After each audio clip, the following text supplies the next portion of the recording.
Salut à tous. Alors aujourd'hui je vais vous présenter avec des screenshots la maquette de notre futur jeu vidéo, le jeu du donjon de Naheulbeuk. C'est un RPG tactique en tour par tour, parce que nous avons essayé de nous rapprocher le plus possible du jeu de rôle papier, dont je me suis moi-même inspiré pour créer l'essentiel de Naheulbeuk.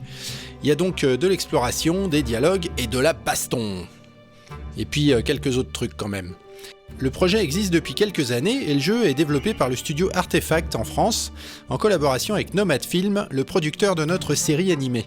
Vous retrouverez donc dans le jeu les modèles des personnages, les voix et le design graphique de la série, inspiré de la BD Naheulbeuk de Marion Poinceau. Je précise au passage que ce projet n'est aucunement lié au financement participatif de la série animée qui a été réalisée en 2013. Il s'agit d'une équipe différente avec un budget différent. Je participe au projet en tant que conseiller, scénariste, acteur et musicien, ça fait pas mal de boulot.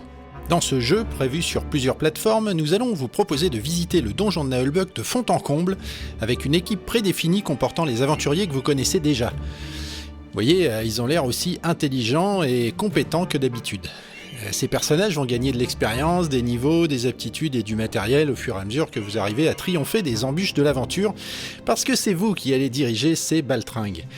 Bon, alors ouais, ça ressemble à du jeu de rôle, effectivement. Cette maquette du jeu ne contient encore que peu d'options, puisque dans le futur on aura accès à l'inventaire, à un journal, aussi à des options sociales, puisque les interactions entre les membres de l'équipe feront partie des innovations proposées par ce jeu. Par exemple, les possibilités de l'équipe dépendront des aptitudes du chef de groupe, et ce sera à vous de décider qui est le chef du groupe et à quel moment. Bien sûr, ça risque d'en faire grogner certains, parce qu'on ne veut pas être dirigé par une elfe, par exemple. Enfin, comme nous n'avons pas encore développé ces options, je ne vais pas en parler, mais il y aura bien sûr autre chose que du combat et de l'exploration dans le jeu. Commençons ici avec un screenshot de l'entrée du donjon. Les personnages discutent entre eux et vous avez donc droit à l'équivalent d'un petit épisode MP3 mais avec l'image et aussi le texte qui s'affiche. Alors bien entendu au début vous allez retrouver des séquences de Naheulbeuk que vous connaissez déjà. Vous avancez ensuite dans l'exploration du donjon et vous arrivez au premier couloir. Alors évidemment, pour ce couloir, tout le monde connaît la direction à prendre puisque vous allez tricher, mais ça changera très vite au cours de l'aventure puisque le donjon est beaucoup plus grand que ce que vous pouvez en connaître, à moins d'avoir déjà pratiqué notre jeu de rôle papier et d'avoir visité précisément ce donjon. Et encore, l'équipe du jeu nous réserve pas mal de surprises, donc rien n'est joué. Le donjon de Naheulbeuk tel que je l'ai dessiné comporte 6 niveaux, plus une cave et des souterrains, et en outre on va lui rajouter pas mal d'options, des passages, des pièces secrètes et des trésors. Eh ouais, c'est pour moi les trésors, est-ce que je pourrais les garder, hein? Ah c'est bon là, oh, il est chiant ce nain, d'ailleurs il sera chiant aussi dans le jeu. Mais avançons plus loin. Dans certains cas, comme ici, les dialogues sont interactifs et vous pouvez proposer des choix différents de ce que vous connaissez dans l'aventure audio, ce qui vous donne une nouvelle aventure audio en fait. Et ces choix donneront lieu à des dialogues et des situations inédites évidemment. Vous avez même le choix d'être intelligent. Ici, on parcourt le donjon. Ici, on parcourt le donjon encore. Ici on parcourt le donjon et on va essayer de ne pas attaquer tout de suite ces monstres qui sont trop nombreux parce qu'on n'a pas encore le niveau. On va donc s'arranger pour ne pas rentrer dans leur zone de vigilance, la zone délimitée en rouge. En fait là vous en voyez que 2 mais il y en a plein d'autres de l'autre côté de la salle sur la droite. Alors on va changer d'endroit. Dans cette autre salle, les orques sont moins nombreux. J'approche l'équipe de la zone de vigilance. Ici je commence à étudier les adversaires et le terrain et je remarque qu'il y a des tonneaux et des caisses derrière lesquels on va pouvoir se planquer. Enfin, s'installer de manière stratégique. Voilà. Non, parce que c'est important la stratégie, on ne peut pas sans arrêt se ruer sur les ennemis avec la bave aux lèvres et l'épée en l'air comme un gros taré. Si, on peut, c'est Chrome qui l'a dit. Ah, et merde.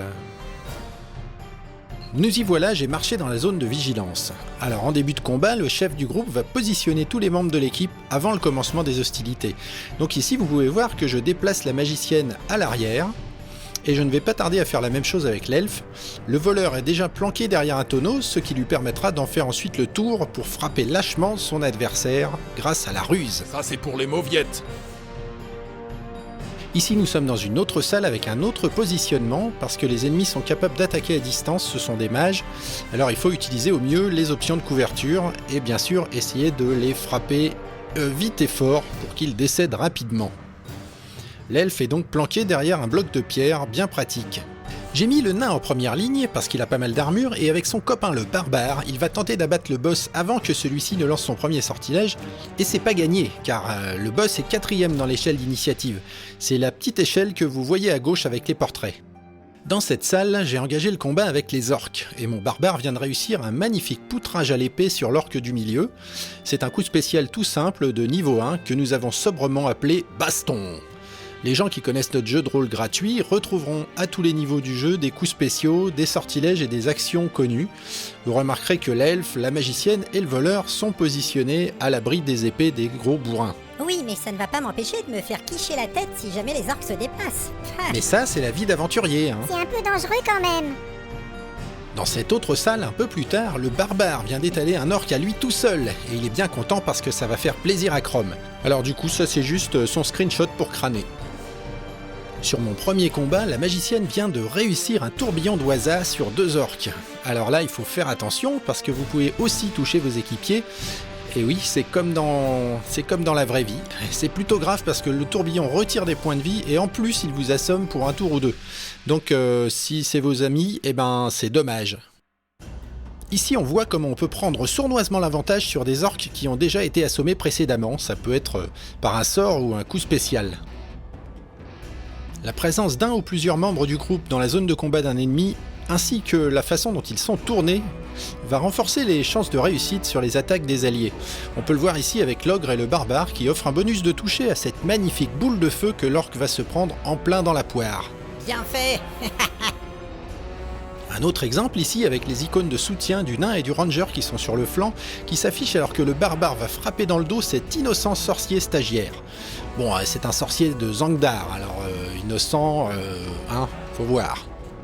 De toute façon, il est cerné par 4 aventuriers, donc il va mourir.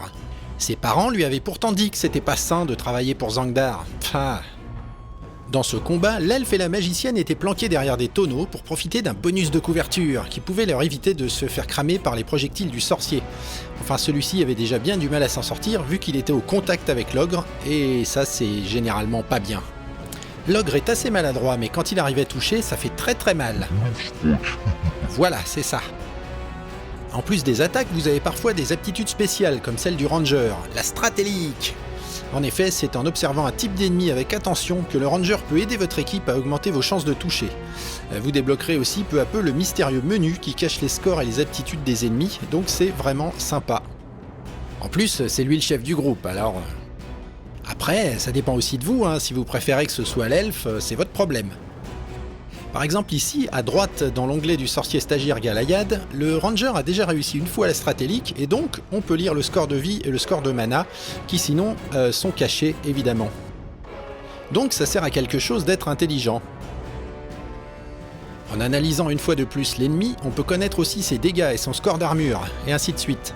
Les ennemis du même type, si vous les rencontrez plus tard dans l'aventure, seront automatiquement reconnus grâce à la stratégique et donc vous aurez des bonus de toucher dessus. Vous noterez que dans cette dernière image, le sorcier stagiaire a du souci à se faire. C'est celui de tout à l'heure là.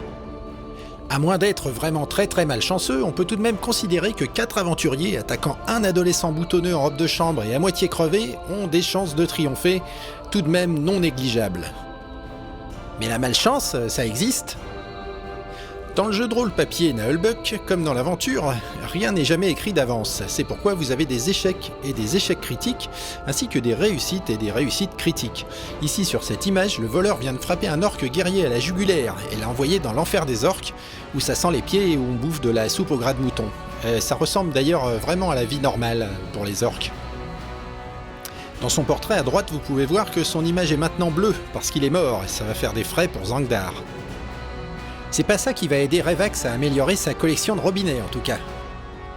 Là par contre, c'est un tourbillon d'oisa qui a complètement foiré. Merci la magicienne. Alors évidemment, elle avait prévu d'assommer les ennemis qui étaient au contact, et ça n'a pas marché. Tant pis, on va se débrouiller autrement.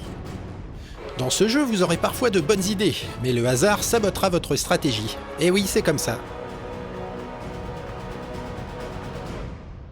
Et là, c'est un simple échec d'attaque de l'ogre qui va permettre à l'ennemi de survivre et peut-être de réussir à mettre un coup d'épée dans la tronche du voleur, parce qu'il l'a bien cherché ce petit con. En même temps, moi j'avais dit qu'il fallait pas l'engager, Quand le combat est fini, vous avez un petit récapitulatif des XP gagnés pendant que les aventuriers dansent pour manifester leur grande joie d'avoir survécu à la bataille, en attendant la prochaine. Voilà, je ne vous en dis pas plus pour le moment, mais restez connectés à mon site et vous aurez sans doute d'autres informations dans le courant de l'année. Allez, salut maintenant!